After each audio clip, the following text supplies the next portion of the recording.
Hello friends, আমি পাহাড় সাগর। তো আজকে সকালবেলা রোদে যখন যাচ্ছিলাম তখন দেখলাম যে আমার পাহাড়ের একটি সাপ, এটা হচ্ছে অজগর সাপ। আমাদের লাউয়াছড়ার একটি ভালো একটি সাপ, মানে এটা অনেক বড় একটি সাপ মারছে, বড় একটি গাড়ি, জানি না কটার সময় মারছে।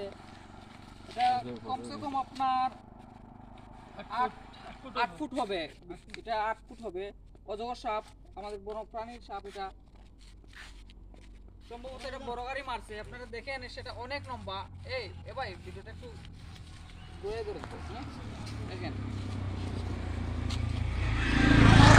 যখন ড্রাইভার ভাইদেরকে বলতেছি আপনারা সবসময় মানে স্লো মোশনে ড্রাইভ করবেন। এটা হচ্ছে একটা পাহাড়, লাউয়াছড়ার পাহাড়। আপনারা সবাই স্লো মোশনে ড্রাইভ করবেন, তাতে আমার এই বন্যপ্রাণীর যত সাপ আছে, শিয়াল আছে, এটা কিছু মানে প্রবলেম হবে না। আপনারা যেভাবে ড্রাইভ করতেছেন, মানে আমার পাহাড়ের একটি সাপ আজকে অজগর